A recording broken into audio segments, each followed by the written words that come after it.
Hello WhatsApp guys, কি অবস্থা সবার? ইটস মি জিসান আর আপনারা দেখতেছেন জিসান খান সস্তা ব্লগ। আজকে অনেক দিন পরে আবারও একটা নতুন ভিডিও নিয়ে হাজির হলাম আপনাদের সামনে। এই মুহূর্তে আমার হাতে যে টিকিটটি দেখলেন এটি হইতেছে গিয়ে খুলনা ওয়ান্ডারল্যান্ড পার্কের টিকিট, যেখানে আসলে টিকিটের প্রাইস দেওয়া ছিল 100 টাকা, যদিও তারা রাখছে 50 টাকা করে। তো টিকিট জমা দিয়ে ক্যামেরাম্যান এবং আমি প্রবেশ করলাম পার্কটির ভেতরে। আমরা তো ঘুরে ঘুরে দেখবই, আর সাথে চলুন আপনাদেরকে একটু ঘুরিয়ে দেখাই। প্রথমে এটির লোকেশন আপনাদেরকে বলে দেই। আপনারা খুলনার যে কোনো জায়গা থেকেই যদি একটা অটোরিকশা বলেন বা অটো বলেন, তাদেরকে বলবেন যে আমরা খালিশপুর ওয়ান্ডারল্যান্ড পার্কে যাব, তারাই আপনাদেরকে পৌঁছে দিবে। সব থেকে সহজ ও সুবিধাজনক হবে এটি আপনাদের জন্য। এতে করে আপনাদের এই জায়গাটি খুঁজে বেড়ানো কোনো প্রয়োজন পড়বে না। এটির ভেতরে প্রবেশ করে আপনারা মাঝখান বরাবর দেখতে পাবেন একটি ঝর্ণা, এবং এই ঝর্ণাকে কেন্দ্র করে এটির চারো সাইড দিয়ে গুটি কয়েক কৃত্রিম চেরি ফুলের গাছ রয়েছে। তো আমরা আস্তে আস্তে পুরো জায়গাটি এক্সপ্লোর করব এবং আপনাদেরকে ঘুরিয়ে দেখানোর ট্রাই করব। আমরা প্রথমে প্রবেশ করে রাস্তা ধরে সোজা বরাবর চলে আসছিলাম সামনের দিকটাতে। এই দিকটাতে কৃত্রিম কিছু প্লাস্টিকের পাহাড় ছিল, যেটা দেখতে আসলেই অনেক সুন্দর লাগতেছিল। এবং সামনে তাকিয়ে দেখলাম যেটা সব থেকে বেশি ভালো লাগছে, সেটা হইতেছে গিয়ে সামনে একটি কৃত্রিম প্লাস্টিকের পাহাড় রয়েছে এবং যেখান থেকে ওয়াটারফল হইতেছে, অর্থাৎ ঝর্ণা প্রবাহিত হইতেছে, যেটা দেখতে আসলে অনেক সুন্দর লাগতেছিল। তাছাড়া হাতের ডানে একটি অনেক বড় গোলাকার লেক ছিল, যেটা দেখতে আসলেই অনেক সুন্দর লাগতেছিল। এবং অপোজিট সাইডে যেটি ছিল সেটি হচ্ছে গিয়ে সব থেকে আকর্ষণীয় জিনিস, আর সেটি হইতেছে গিয়ে রোলার কোস্টার। যদিও এখানকার রোলার কোস্টারের গাড়িগুলো অনেক ছোট ছোট ছিল, কিন্তু এটা রাইডের যে ট্রেনের পট্টিগুলো ছিল এটা আসলে অনেক বড় ছিল এবং অনেক ডেঞ্জারাস ভাবে এটা রাইড দিতেছিল, যেটা দেখে আমার কাছে আসলেই অনেক ভালো লাগছে। এই রোলার কোস্টার নিয়ে এভাবে কথা বলার একটি বিশেষ কারণ রয়েছে, সেটি হচ্ছে আমি এখান থেকে বেশ কিছুদিন আগে ঢাকার একটা অ্যামিউজমেন্ট ওয়ান্ডারল্যান্ড পার্কে গেছিলাম, যেখানে রোলার কোস্টারের সাইজটা আসলে তুলনামূলক অনেক ছোট ছিল। তো ঢাকার মতো একটা জায়গায় যদি এত ছোট রোলার কোস্টার থাকে, সেক্ষেত্রে আমাদের খুলনায় তুলনামূলক অনেক ভালো করছে এবং অনেক ভালো একটি রোলার কোস্টার নিয়ে আসছে, যেটা দেখে আমার নিজের কাছে আসলেই অনেক ভালো লাগছে। যদিও এখানকার এরিয়াটি খুব বেশি বড় নয়, তারপরে একেবারে যে অনেক ছোট সেটিও নয়, মিডিয়াম সাইজের বা মিডিয়াম রেঞ্জের একটি জায়গা। আর এখানে বাচ্চাদের জন্য বেশ ভালোই অনেকগুলো রাইড রয়েছে দেখলাম, যেটা আসলে দেখে আমার কাছে অনেক ভালো লাগছে।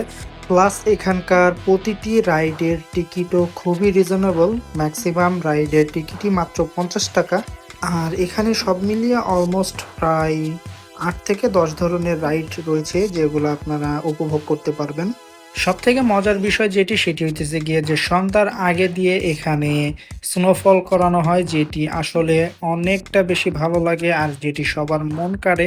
বাট স্নোফলের কথা শুনে আগেই লাফালাফি করেন না, একটু সবুর করেন, কারণ এখানকার স্নোফল মানে হইতেছে গিয়ে যে শ্যাম্পুর গেজা পানি, তাছাড়া আর তেমন কোনো কিছুই না। তো যাই হোক, চলুন একসাথে স্নোফলটা উপভোগ করা যাক। এইদিকে ভাই যে যার মতো স্নোফল উপভোগ করতেছে, আর আমি হেঁটে হেঁটে গরমে একাকার, পুরা ঘাম ছুটে গেছে আমার, এবং আমি এক জায়গায় চুপচাপ দাঁড়িয়েছিলাম। ভাই স্নোফল হোক অথবা শ্যাম্পুর পানির গেজা হোক, যেটাই হোক না কেন, কিন্তু এখানকার ভিউটা ছিল আসলেই অনেক জোস। আর এখানে মানুষ এত বেশি ভিড় করতেছিল, যেটা আসলেই অনেক ভালো লাগতেছিল। তো যাই হোক, বেশ কিছু সময় অলমোস্ট 15 থেকে 20 মিনিটের মতো এই শ্যাম্পুর গেজা পানিটা এইভাবে ছাড়তেছিল, যেটা সবাই নিচে দাঁড়িয়ে দাঁড়িয়ে মাখতেছিল। ইনফ্যাক্ট আমিও তাদের ভিতরে একজন ছিলাম, যে খেয়ে দিয়ে আর কোনো কাজ না পেয়ে শ্যাম্পুর পানির গেজা মাখতেছিলাম। তো যাই হোক, বেশ ভালোই লাগছে। আর এখানকার আরেকটা মজার বিষয় যেটি, সেটি হইতেছে গিয়ে যে সন্ধ্যার পরে এখানে একটি শো হয়, যেটি পুরাপুরি বাচ্চাদের জন্য।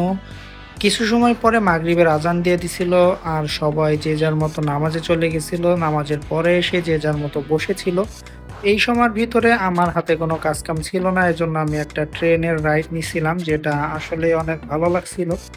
আর এটির ভেতরে আপনি একটি হরর ফিল পাবেন, যেটা আসলে অনেক বেশ ভালোই লাগবে। যদি আপনারা আমার মতো এমন সন্ধ্যার পরে এই ট্রেনের রাইডটি নিতে পারেন তাহলে সেটি সব থেকে বেস্ট রাইড হবে, যেটি আমি মনে করি আর কি। তো ট্রেনের রাইড শেষ করে ফাইনালি সেই শোটি দেখার জন্য দাঁড়িয়ে গেছিলাম। আর বিশ্বাস করেন রাসেল ভাই, আমার জীবনের সব থেকে বাজে শো দেখলাম এখানে। আমার পুরা টাইমটাই লস হয়ে গেছে। এখানে বেশ কিছু এই যে ক্যারেক্টারগুলো দাঁড়িয়ে আছে, এই ক্যারেক্টারগুলো দাঁড়িয়ে দাঁড়িয়ে হাত নাচাইছে আর আমরা ওই জায়গা দাঁড়ায় দাঁড়ায় দেখছি। মানে একটা গান পিছনে একটা মিউজিক চালু করে দিছিল, দেন মিউজিকের সাথে এরা দাঁড়ায় দাঁড়ায় এমনি হাত নাচাইছে, এগুলো আমরা দেখছি। অলমোস্ট প্রায় আধা ঘন্টার মতো এমনি দাঁড়াইছিলাম, ভাবলাম হয়তো বা এরপরে কিছু হবে, এরপরে কিছু হবে। এমন করতে করতে আসলে সময়টা পার হয়ে গেছে। তো যাই হোক গাইজ, শো টো সবকিছু শেষ করে আস্তে ধীরে বাইরের দিকে বেরিয়ে যাইতেছিলাম আর ভিডিও করতেছিলাম। অনেকটা সময় কাটালাম এটার ভেতরে। আর সবশেষে একটা কথা না বললেই নয়, সেটা হইতেছে গিয়ে এই ভিডিওটা অলমোস্ট 2 থেকে 3 মাস আগের। আলসামের কারণে আসলে আমি এই ভিডিওটা এডিট করি নাই আর আপলোডও করি নাই। অনেকদিন পরে মনে চাইলো, এই জন্য করে ফেললাম। যাই হোক, দেখা হবে অন্য কোনো ভিডিওতে, তত সময়ের জন্য আল্লাহ হাফেজ।